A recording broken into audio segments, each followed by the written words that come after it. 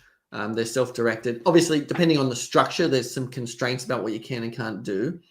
But what's interesting, and the rules are different by country, right? But I generally find, I talk to a lot of traders, and a lot of people assume that they can't actively manage their retirement funds. Oh, no, you can. Right. But it's sort of like a bit of social or bit of story that just gets passed on. That's the long-term investments. That should be not risky. That should be and it's kind of just passed down, or conventional wisdom, or whatever it is. But in fact, the restrictions are far less than what most people think. So I trade crypto actively in my retirement accounts, for example, and it's fully automated. It's quite short term. I'm in and out all of the time, but that's definitely not a typical retirement approach. But why is it any different? Right. And the rules are so ridiculous too. Just yesterday, I wanted to sell a call, a couple calls in my retirement account. And I did. And all of a sudden you get this, you can't sell naked calls. I'm like, are you kidding me? I have the stock. They're not actually even naked. Well, they are, because I was doing it. I was just kind of assessing the delta to the S&P and then selling SPY calls against it. And so what you have to do is you sell the call you want and then buy a call a million miles away for pennies to make it a spread, because then that's legal to do within. So they'll allow you to risk your money. Because now it's a call spread. And every time I do it, it's completely asinine. Like I'm the proud owner of like the 800 calls on the SPY right now. You're the one guy that bought that call. But yeah, this is crazy, right? There's all sorts of restrictions that are imposed on us as traders that make no sense because they're trying to keep us safe. Thank you for trying to keep us safe, right? Yeah, thank you so much. That's funny. That's one of the funniest things to me, is that we're one of the only industries that, if you're talking to a potential investor or something of like, if you're speaking to people to teach them your strategy, you have to throw up a disclaimer saying that past performance is not indicative of future results. I've told this story before, not in this house, but in my other house. My neighbor had his roof done. And I said, how do you do it? Oh, he's great price, great job. Everything's great. Cool. Come and do my roof. He showed up drunk, put 2 holes in the roof, did a terrible job, tried to charge me twice the money. The past performance was not indicative of the future results of this fucking roofer. So I don't know why he didn't have to present me with a disclaimer before he did my roof. Same thing, you go into a restaurant. You might go into a restaurant, not Jim's, of course, because it's always very consistent. Yeah. You might go into a restaurant and have a good meal, and 2 days later go, this wasn't as good as the other day. We're the only ones that have to do that. So, a quick funny story about my restaurant. There's a guy who I worked with in the currencies. You remember Bryce Zumzal? Really good guy. He's a buddy of mine from Barrington. So he comes in. This is about 7-8 years ago. He lives in 2 towns over from me. I haven't seen him since the trading floor. And I see him at my restaurant. I go over, I sit at his table with his wife and himself and his wife. And we're talking for a second. He had no idea that I bought the restaurant. I assumed he did. And then he goes, we used to come here a lot. It's just not as good as it used to be. And he goes, what have you been doing lately? And I go, well, I bought this restaurant. Right? He goes, which restaurant? No, this restaurant. The one you're sitting in. When you're sitting, he's like, oh, no, it's great. Yeah, right. So that was my bad Yelp review from a friend. Yeah. Pretty sure. That's all about personal objectives. This is just like in trading, right? Maybe he liked that type of food, but you're doing this type of food, so he's not rating it, but someone else loves this type of food. Oh, yeah. We get great ratings otherwise. So I'm going to hit you with something. This will be my last question. Is every trading instructor, mentor, educator, I'm not going to call you guru because I feel like that's an insult. Oh, no, that's horrible. Don't do that. Yeah, it's just horrible. Has a favorite sort of equivalency with trading. Okay. Trading is like I already said, trading is a trade. That's obviously my favorite one. What do you tell people when, we got somebody like Steve Goldstraw here who says his average hold time is 2 hours, right? He just put that in the chat earlier. Wow, I did not know that, Steve. That's amazing. Okay. I didn't feel it was something that needed to be up on the screen, but now that I said it, I mean, I guess, Dude, so long term. You know, there's nothing wrong with your average hold time being 2 hours if that's part of your process. Yeah. What's your favorite sort of equivalency or story that you tell people when they start and they go, look, I haven't been able to do it. I don't know if I can do it. What do you tell them? Put you on the spot with your black t-shirt, didn't I? While he's thinking of his answer, Don Wilson equates trading with sailing. You know that, right? He always does. Yeah, you told I don't know Don like you do, but you told me that story. Yeah, he equates because he's picking the tact, picking the wind, right? Yeah. Yeah. Look, that's really what is it like? You don't have to answer if you don't want. No. It's a really good question. When it is. No. I like it. I like it a lot. The thing is,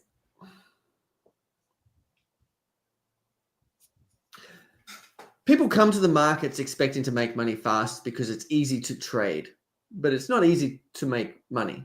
No. I mean, it's like any professional sport is what it's like. Mm-hmm.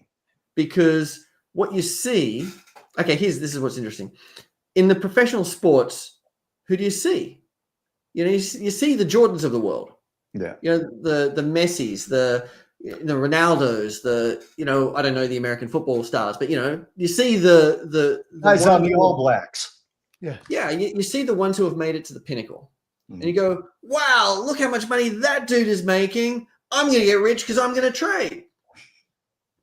What you don't see are the layers of thousands of people trying to make it to the top. And you don't see the work that they put in. And you don't see the thousands of free throws that people like Jordan practice. You just see, oh, that hedge fund manager, he's a billionaire. I'm going to trade too. I'm going to be rich. Right. And so when you come to the market, we very typically humans get very quickly humbled because it's not that easy. It is the biggest, the most challenging competition in the world. Now, what's interesting is we're competing against a lot of different people. We're competing against high-frequency trading firms, against market makers, against hedge funds, against mutual funds, against other retail investors, against scalpers, against mums and dads who are just putting money in a retirement account. We're competing against lots of people, but it's a competition. And what we need to do is within that big competition, we need to find a game we can win. Now, can we, as a private trader, retail trader, which I'll call myself. I mean, I've been doing it a long time, but I'm on the retail side, and most people are. Can we compete and win against a high-frequency trading firm that's got millions of dollars of infrastructure and dozens of PhDs in math and millions of dollars of investment? No, we cannot win that game. But there are other games we can win. Can we win the long-term momentum game? Yeah. It's so funny you say that. And I'm going to read Widge's comment here because Widge is a regular and he's also a very, very smart guy. He said, damn, I was just going to compare trading to athletics. Enjoy it while you're young because you don't have the scars of experience. There are no minor leagues. That's a great comment. That is a good comment.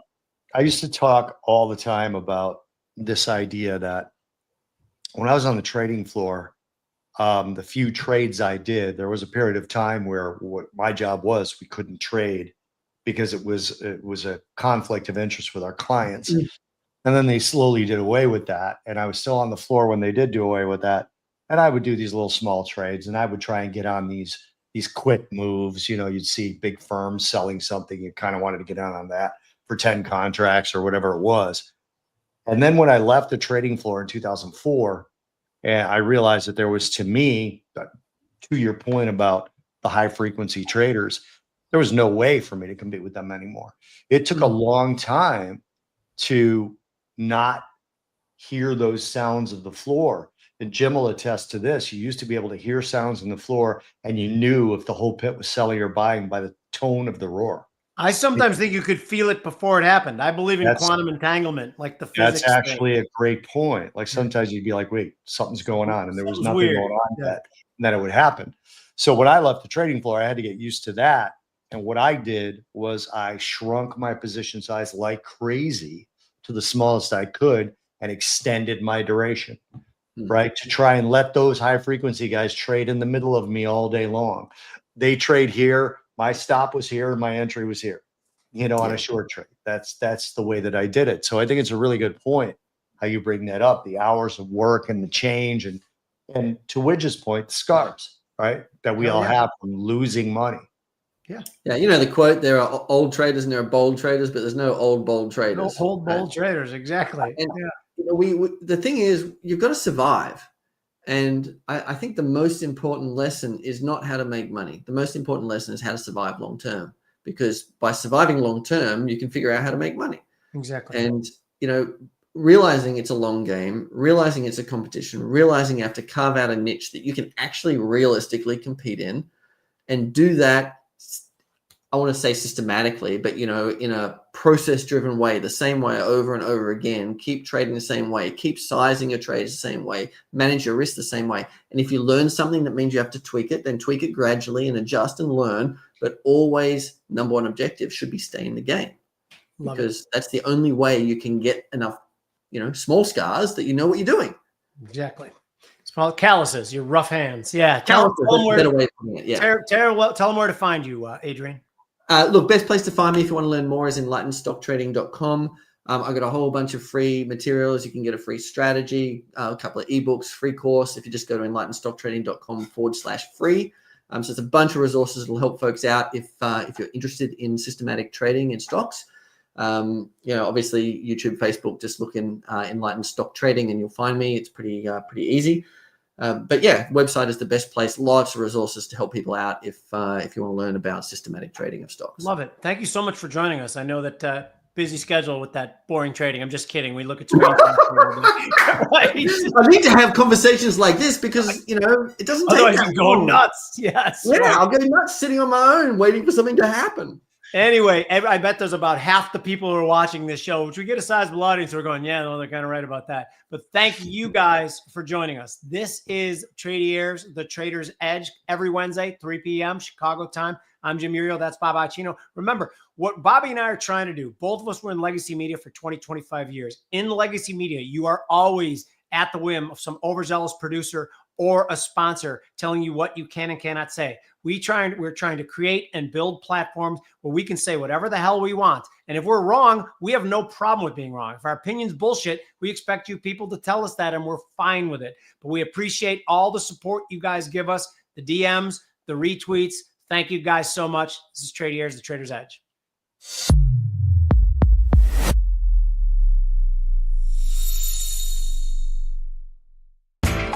You know how the financial world goes. Here comes the buzzkill. Please make sure to take some time to read this boring disclaimer. We will owe you one.